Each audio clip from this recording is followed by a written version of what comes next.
Snow fell silently over Devon County in the late night hours of the 8th of February, 1855. People slept soundly in the warmth and safety of their homes. However, someone or something was creeping just outside, leaving behind a series of mysterious tracks. Welcome to the channel. I'm your host, Gabe. Join me as we explore and discuss the Great Devon Mystery of 1855.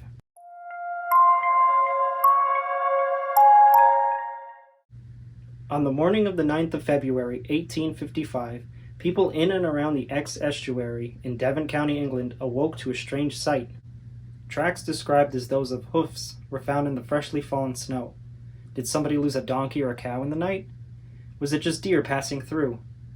These were logical assumptions. However, as some investigated the tracks, they found something interesting. Most of the tracks appeared to be in single file, unlike the normal stride of four-legged animals. The tracks were found going around people's homes, into their enclosed backyards, and even on their rooftops. And some of the tracks were found entering and exiting drainage pipes as small as 4 inches in diameter. It seemed like whatever or whoever made these tracks could not be impeded by any obstacles. The tracks themselves had different sizes. Most measured 4 inches long by 3 inches wide, and each one was about 8 to 16 inches apart. The tracks would continue through several towns, fields, and over frozen rivers for an estimated 40 to 100 miles. Some of the towns that the tracks were found in include Dawlish, Exmouth, Littleham, Lympston, Starcross, Teignmouth, Torquay, Totnes, Topsham, and Woodbury. Some locals felt that the tracks were made by a bipedal creature and not one of the normal quadrupedal creatures found in the area. These concerned locals asked their religious leaders what they thought, and they felt that the tracks were made by a cloven foot and suggested that maybe it was the devil. Naturally, people were quite superstitious in those times, so they believed these claims to be true. Several of the scared locals, fearing that the devil had come to visit, armed themselves and went out to follow the tracks. However, nothing conclusive was found. One group of hunters with their dogs did claim to have tracked a creature down and sent their dogs after it. However, the dogs returned with their tails between their legs, scared.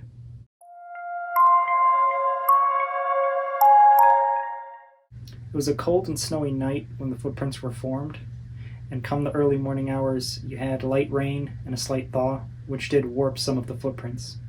However, not enough to destroy any leftover evidence. Several of the eyewitnesses also made sketches, which we have to examine, which I think this is fantastic. It would have been even better if we had photographs of the actual footprints, and there were cameras available during 1855. However, they weren't widely used, which is unfortunate. Before we get into some fun stuff, let's talk discrepancies, because I found several when I was doing my research. First discrepancy, no one could actually verify how far the tracks went, which kind of defeats the whole notion of saying they went on for 40 to 100 miles. No one was also able to confirm whether it was one track or if it was several different tracks made by different people or creatures. There were also discrepancies in the description of the footprints, which kind of makes sense given the weather conditions and how some of the tracks could have been distorted. Thankfully, we have sketches which help kind of give a general idea as to how they actually looked and how big they were. There were also discrepancies in some of the tales told around the event. Like if you remember, I mentioned the hunters and the dogs tracking something. I found different variations of that story. Some saying they found something, some saying they didn't, some saying they tracked it but they couldn't track it after a certain point, or the dogs found something, they got scared. All different stories, hard to tell which one's real, which one's not. And then there's the biggest discrepancy, which I actually noticed early on. If you remember, the religious leaders had said that the tracks look like cloven footprints, and they allocated that to the devil. Now, if you look at the tracks themselves, they look a lot like something made by a horse or a donkey.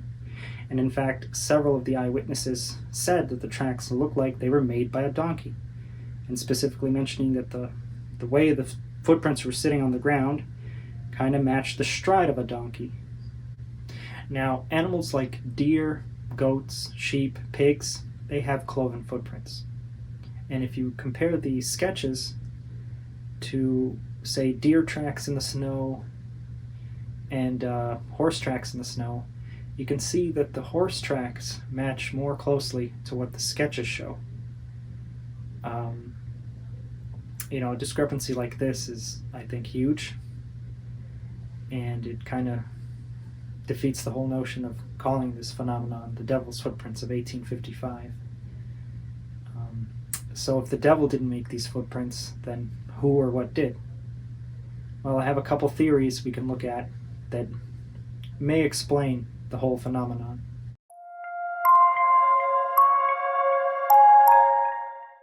Some people speculated that the footprints were the result of a hoax created by either one or several people working together. Now, the February of 1855 was particularly cold, actually one of the coldest up until that point, and you're talking about somehow making these footprints in the dark, single file, while it was snowing, really cold.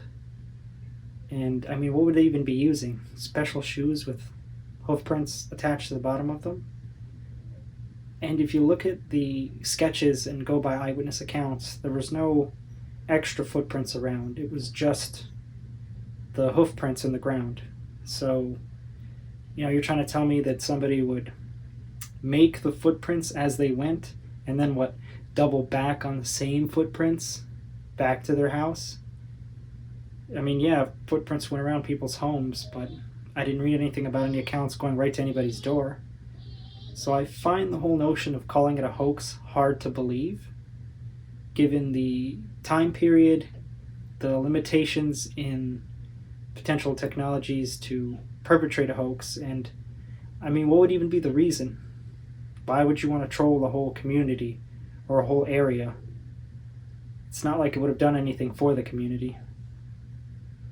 Let's move on.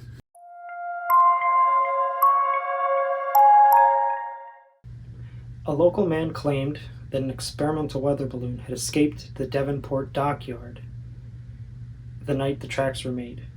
Now, this balloon apparently had some mooring ropes and shackles attached to it, and as it traveled across Devon, bobbing up and down, that's what created the hoof-looking marks on the ground. And then the following day, it was covered up by officials because apparently the balloon had caused damage to glass structures, windows, and buildings. And, when do governments ever want to admit their mistakes? Now, as much as I love a good conspiracy theory, this just ain't it. So apparently the balloon had managed to travel from the dockyard all the way to Houghton in Devon, which is about 53 or so miles in a straight line.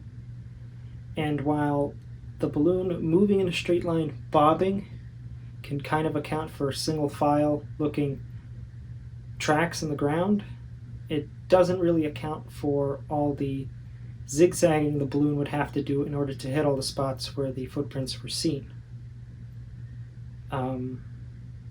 That and none of the people who reported the tracks said that their homes were damaged.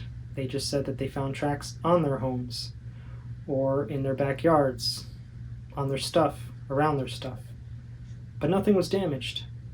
And I find it really hard to believe that a weather balloon could just travel so far without getting snagged on a tree or somebody's house. And I feel like if it's damaging property, people would hear something in the night. Nobody reported hearing anything at night. Everyone was just sleeping or minding their own business. Another theory that I don't quite think explains the phenomenon. However, the third and final theory, I think, is their strongest contender for explaining everything.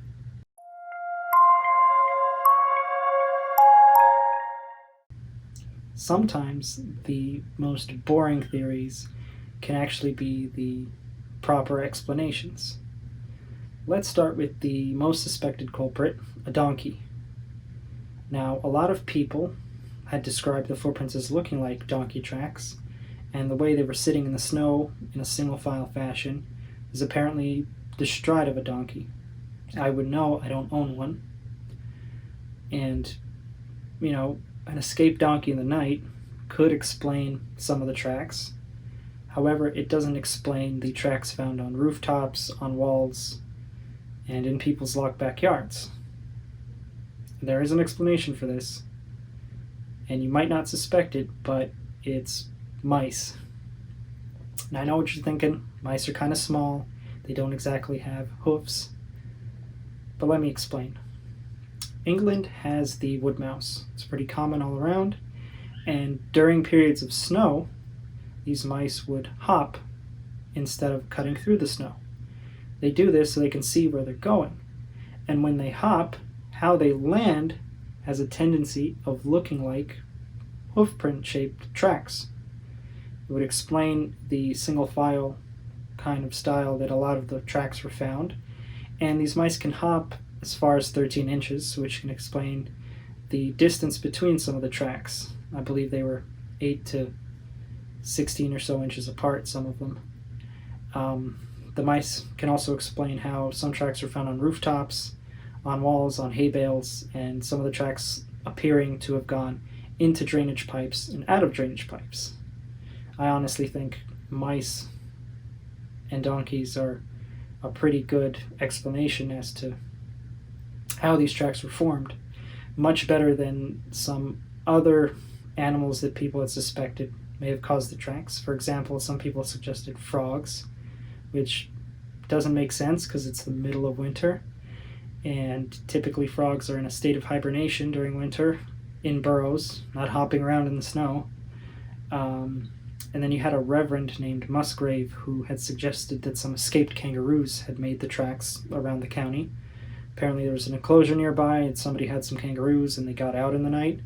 Granted, nobody mentioned anything about missing kangaroos, and if you look at kangaroo tracks in, say, dirt, mud, or sand, it doesn't really look like kangaroo tracks in snow. Sorry, not kangaroo tracks in snow. It doesn't look like hoof prints in snow.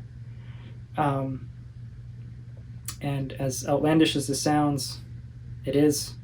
Even the Reverend himself had admitted that he made that story up just because he was trying to get his people less scared, since everybody thought the devil had made the tracks. Kind of a poor explanation. And also some people had suggested that badgers had made the tracks, which if you look at some badger tracks in snow, and given that there was a slight thaw and some of the tracks are a little deformed, you can kind of see how some badger tracks could maybe account for the tracks. But I'm still banking on donkeys and mice. Personally, a combination of a couple different animals I think is the best explanation, and probably the explanation for the devil's footprints. It accounts for a lot of the descriptive parts of the tracks, how they were found, where they were found, the sizes. Assuming the tracks didn't actually go for 100 miles, then animals could easily explain the tracks.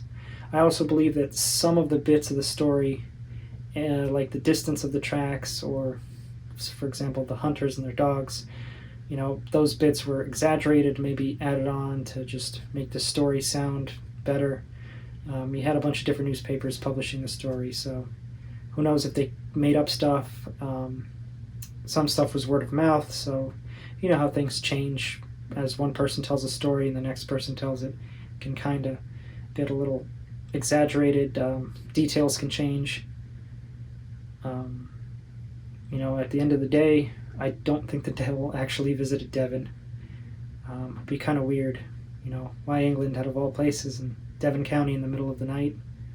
And you think he'd at least want to cause some mischief and not just pop in, walk around, and I guess decide, too boring. Kind of weird. And we find ourselves at the end.